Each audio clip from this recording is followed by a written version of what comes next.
This podcast is brought to you by the state of North Carolina. If you're looking for a leg up for your business, look no further than North Carolina. There are many reasons that CNBC has ranked it the top state for business. The evolution of its tax code is one of them. Among all states with a corporate tax rate, North Carolina has the lowest. Even better, by 2030, it won't even have one. Now that'll make the neighbors jealous. So if you're all in on better business, it's all in North Carolina. Visit allinnc.com to learn more.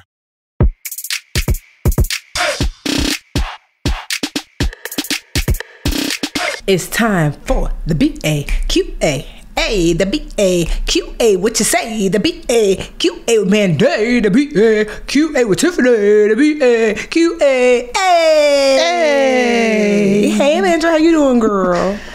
Hello, gorgeous, pretty in pink. Oh, we got some juicy career questions today. So, you know, let's get this it's an Andy show. Let's go. I'm kidding. As always, y'all, send us your questions. We love to get them. brownambitionpodcast.com. You can click Ask Us Anything or slide into our DMs on IG. We are at Brown Ambition Podcast on IG. And we about to get that blue check mark because we're going to pay for it. So you won't have to be worrying about scammers or fraudsters anymore. And how else can they reach us? brownambitionpodcast@gmail.com. Mm-hmm. All right. But let's get into your questions. Tiffany, would you do the honors? I sure will. While I stretch and get ready. This one is, we're going to call you Dipping My Toe. This is from IG. Hi, ladies. Love your podcast, and I look forward to your show and advice every week. We love you too, girl. I have a question about using LinkedIn. I've been a teacher for a long time and finally decided to explore a different career path to make more money. Good for you. It's time for me to create a LinkedIn profile. Do I create two profiles, one for each career path, or do I design the profile toward the field with higher earning power, even though all of my experience is in the current field? I don't want my current boss to see my LinkedIn profile that promotes me in a different industry, or is that okay? Thanks for all that you do. You two are fabulous. Give me a good pseudonym. Oh, I did it, girl. Something like Dipping My Toe, and I said that, Dipping My Toe on LinkedIn.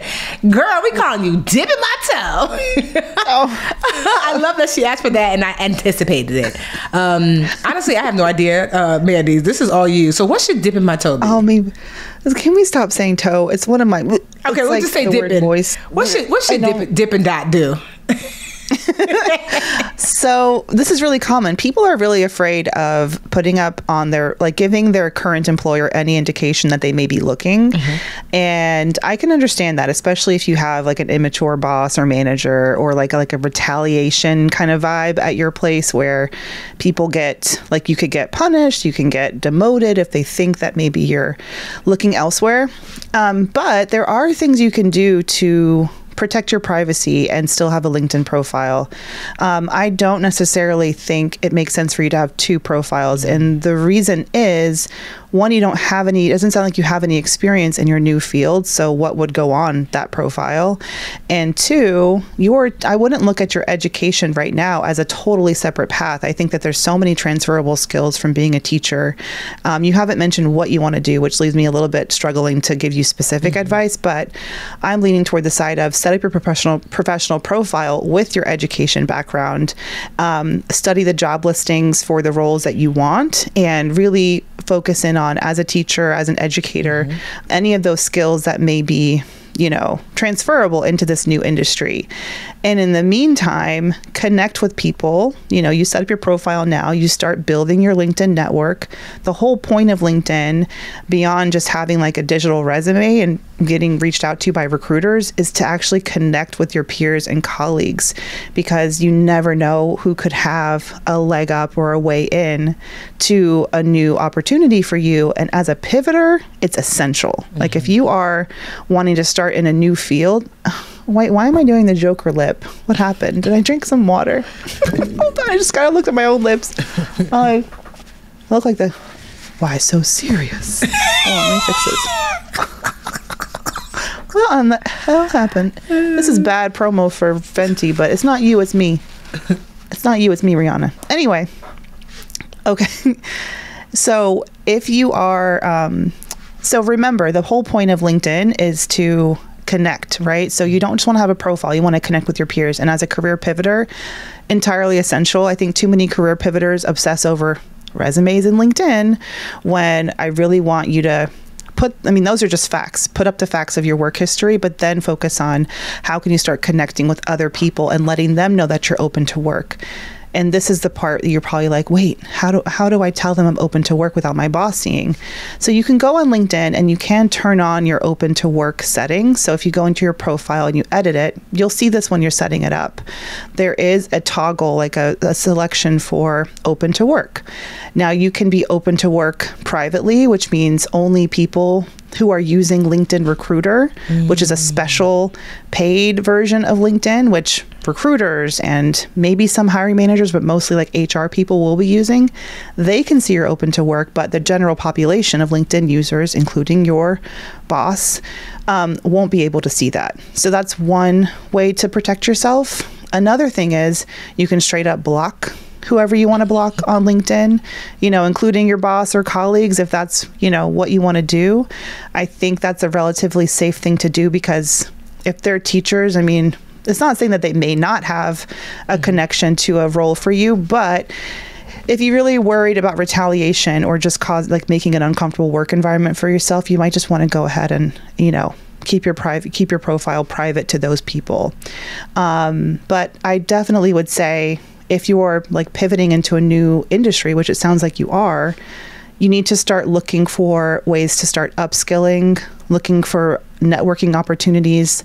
One of my Mandy Moneymakers, I hope she doesn't mind me shouting her out, Warrena, I met her. She was she was in the very first cohort of makers, school teacher in Virginia, or is it Baltimore? Shit, I forget now. Anyway, school teacher, just classic school teacher, burnt out by the pandemic, just dealing with a really difficult situation, in a working environment, really not feeling like she was on the right path and really desperately wanted to break into tech. And she and this is, I feel like a realistic timeline. She just a couple of months ago secured her first job in tech. And Warrena, yes. And Warrena did everything right. She ended up switching teaching jobs even as she was on her journey to pivoting in tech because she wanted to get out of a toxic situation, and she ended up getting a $16K raise when she switched. So, but even on that journey, she went to, Afrotech. Afrotech has great tech-focused conferences in all different cities. She would go to those events. She found, I feel like every other month on LinkedIn, Warrena would be at some sort of women in tech networking event and just continuing to tell people, I'm an educator now, I really want to roll in tech, and ended up finally breaking in. So that work, the sooner you start that connection work, which is the hard part, LinkedIn is easy, babes. Don't get stuck here. The better, especially if you're pivoting into a new role. Hopefully that answers your question. I can't think of anything else I missed. But welcome. Get on LinkedIn. Yeah. Okay? Yeah, no, I love that. Don't let it psych you out. I think to your point, I think a lot of people think LinkedIn is just about someone's going to hire me. But no, I can't tell you how many people, dip and dot, that just hit me up after they've heard me speak somewhere. And they're like, hey, just want to stay connected and see what you're up to. And so it's just a really good place to just kind of stay connected. And from there, oftentimes I've gotten offers to speak or to do something else just from staying connected and checking in on people that I'm connected to on LinkedIn. So don't just think of that, like to Mandy's point, that it's just a tool for someone to hire you. It's also to connect with other people in the space, because typically people like to ask other people, do you know someone for this role, or who might be good at this, who might, that's how I get a lot of my really great people. Because if someone is great, I hope they know other great people too. And the only way to be known, to know what people are up to, is to stay connected. So that's my little 1-2 for you, Dip and Dat. But yes, teacher, here's the thing. I'm going to speak a little life into you, Dip and Dat. The fact that you're a teacher, just know that means you are a freaking superhero. Okay, sis? Let me tell you. Because people always ask me what's the secret sauce behind the Budgetnista success and Literature Academy success and such. And I promise you, it's from that classroom, because you learn to be a leader, you learn to be a public speaker, you learn to be a negotiator, You learn, to connect with your students, but also their parents and the administration at the same damn time. You learn how to take people from a place of no knowledge to knowledge while also maintaining order. There's nothing you don't learn. You're the nurse, you're the janitor. You're the mama, you're the daddy. So, I just want to encourage you to know that I don't care, because I taught preschool. So I don't care what age that you've taught. If you've taught, that there are so many skill sets that you're going to be able to tap into, that you might even realize how helpful that is. So, I just commend you and applaud you and just give you that boost of just affirmation that you're a badass because you are a teacher. Okay. All right, you want to take a quick break, Mandra, for our next question? Yes, we'll take a quick breaky break and be right back with BA Q&A. Hey, BA fam. I just learned Discover credit cards do something pretty awesome. At the end of your first year, they automatically double all the cash back you've earned. Whoop, whoop, that's right. Everything you earned doubled. All the cash back from eating at your favorite soup dumpling restaurant doubled. All the cash back from that trip where you sort of learned to snowboard also doubled. And the best part, you don't have to do anything ridiculous to get it. Nope. Discover does it automatically. We love that. Seriously though, see terms and check it out for yourself at discover.com/match. Smoothie King asks, what's that sound? That's the sound of hearts popping out of your eyes when you see Smoothie King's all-new smoothie bowls.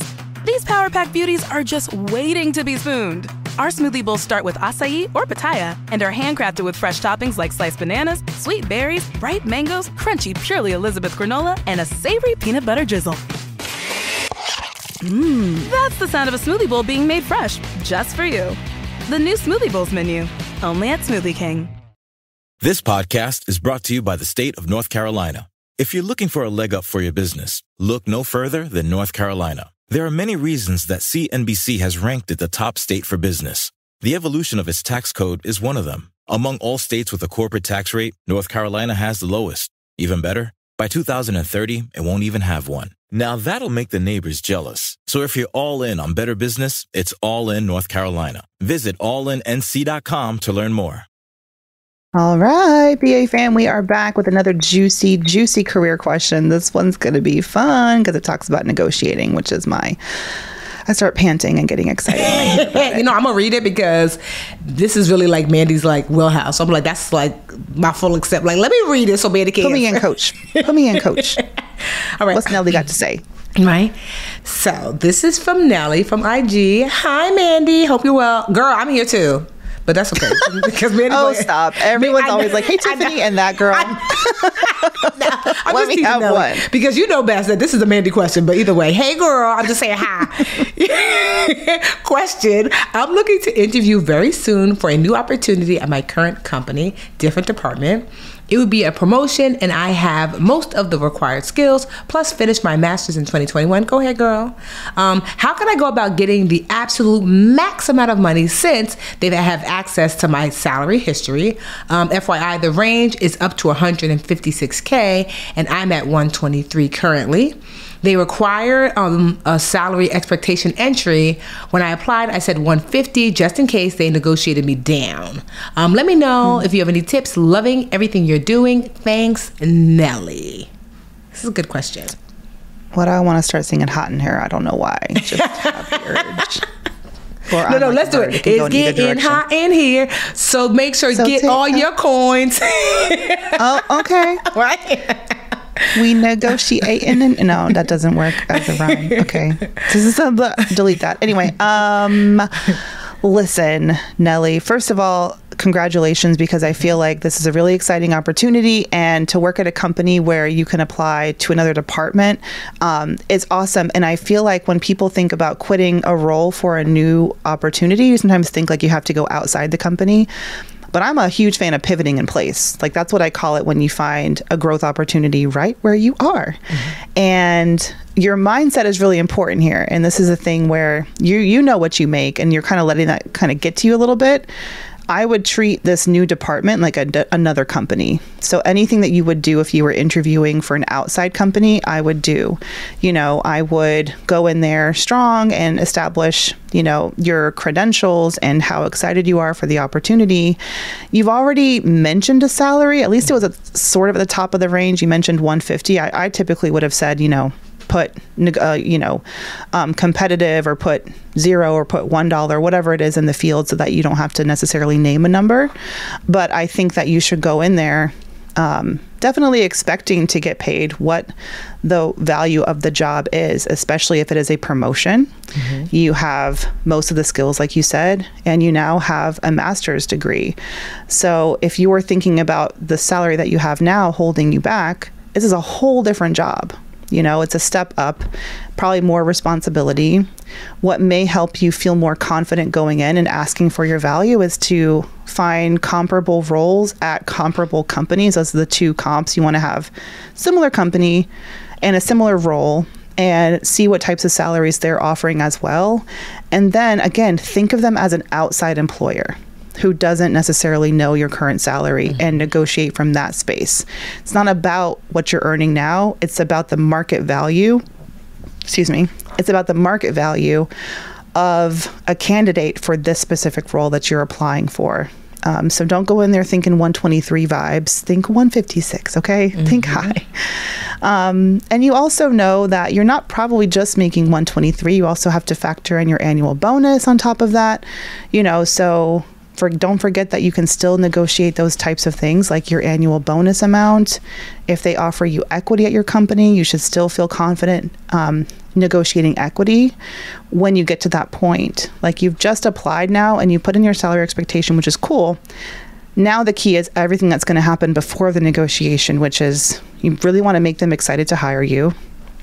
You already know the company, but what other strengths do you bring to the table? Like, how well do you understand the challenges, the pain points of the team that you're joining? Do you have any connections on that team already that you can build on those relationships? You want them to think of you as a no-brainer, so that by the time you get to the negotiation or the offer stage, they want you so bad that when you come back to them and like, hey, 140 is cute, but what about 156? That they're like, okay, we really want Nellie, so let's make this happen. That's essential for you at this point.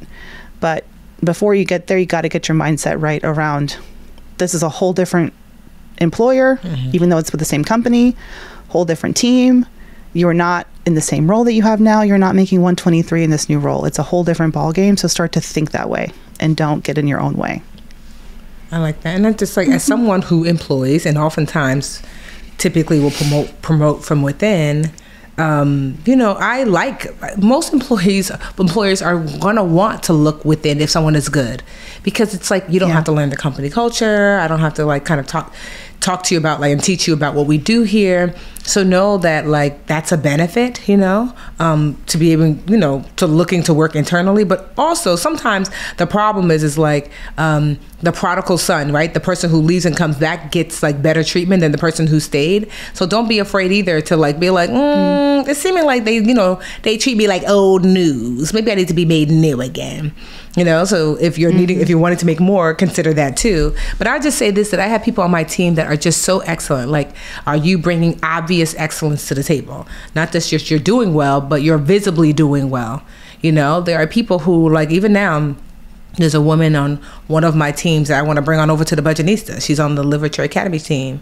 Shout out to you, Akeisha, girl. We come to get you. She's amazing. Like, it just started with, us contracting her to do a few things here and there. And I was just blown away about what she delivered. Logan was like, what we got to do to get her? And what does she do? Project management. But she's just excellent. She's one of those people that, like, it just is going to see the thing all the way through. Akeisha works really hard, but also smart and strategically. She's a great team player, like easy to get along with. She so her first project management thing that I had her do was she helped me with the Get Good with Money launch. that was a huge project to entrust to someone. And it was like 15 of us working on Get Good with Money. And it was getting to be overwhelming for me to manage everyone. So I said, I heard through the grapevine, because we used to have our weekly chats when I was the CEO of the academy. I heard through the grapevine that Akeisha was interested in project management and just wanted to test it out. And I said, well, I have a huge test for you. Try Get Good with Money on the Budgetnista side. And she was like, are you sure? I said, well, one, all 11 people on the Get Good with Money team are hard workers. So the project management component is you don't have to manage and motivate them. These are great people. I cherry picked everyone on the team. So that was one. You just have to keep us all organized. And she was excellent. And I was like, hold up. I want Akeisha for myself, so me and Tam had to tussle. Like, I want Akeisha, so I won. And so, so I'll be making her, I don't even know if Akeisha listens, but yeah, girl, I'll be making you an offer soon, because we talked about it already. But I'm just saying all that to say, when you are excellent, a space is always made for you at the table. So I'm sure you're bringing excellence to the table in an obvious way, because it'll make people say, we cannot lose, Nelly. So good luck to you, girl. Keep us updated. That's such a perfect point to make. Yeah. I talked to a coaching client this morning all the way in Australia. Shout out to Nicole. It was 10:30 her time, 10:30 a.m. my time. And she's going through a similar thing. She's applying for a senior role at her company. And I had to remind her how incredibly beneficial it is that people already know her. Like, she has brand recognition exactly where she is. And I feel like sometimes we take ourselves for granted at work, and we forget, like, we don't, or no one tells us, but there's so much value in having a great reputation, colleagues wanting to work with you, that you can teach skills. You can teach how to do this, how to do that to a certain extent, right? So if you're meeting most of the qualifications, not all of them, and people know and love you and will vouch for you, and, endorse you, that is so key. And that gives you such a huge advantage over external candidates. So yeah, it's just about building your own confidence, Nelly, in that you have a lot going for you, already understanding the inner workings of this company. And even though I want to know like 12,000 more things about the situation, I just want you to go in, again, feeling strong. And to Tiffany's point about sometimes if you are missing out on opportunities and you're not being valued where you are, because that, unfortunately, is often the case, use this as a litmus test to see, okay, do I have growth potential at this company? And if this promotion does not work out, or you don't get the support that you feel like you need, well, at least you explored that option, and you should feel no ounce of guilt for looking outside of the company, for new opportunities. Sometimes they got to really fear losing you to really respect and value you, which is unfortunate, but it's up to you to, assert your value in that way. So I hope this works out for you, but I'm just saying, even if it don't, there's other paths ahead of you as well. And they don't have to be, feeling stuck or stagnant where you currently are. Yeah. But keep us updated, Nelly. We'd love to learn, to hear like what happened. If you have a question, BA fan, ask away. We're the BA Podcast on Twitter. We are Brown Ambition Podcast on IG, brownambitionpodcast.com, where we have like a Ask Us Anything button. And what is it, the Gmail again? Brown Ambition Podcast at gmail.com? Yes, ma'am. And so you can always Gmail us too. Ask us your questions about business. Maybe you are an entrepreneur, career, money, and more. Y más. See, that's a little Spanish there. Y todo. So yeah, until next week, BA fam, we love y'all. Bye. Bye. Hey, BA fam, we could not do this show without your support or the support of our team behind the scenes. The Brown Ambition podcast is produced by Imani Crosby, and Dennis Stemplinsky is our in-house tech guru. I am your co-host, Mandy Woodruff-Santos, and we will see y'all next week, BA fam. Dissecting politics with exclusive interviews, commentary, and humor. Useful Idiots with Katie Halper and Aaron Mate. I really don't like sharks, and I think we live in a very sharkagandistic world. Quote, one thing to keep in mind is sharks are not out there trying to eat surfers and swimmers. They'd much rather eat fish, but in many cases, they mistake us for their actual prey. When they do bite, they usually move on. That's supposed to make us feel better? Useful Idiots, wherever you listen.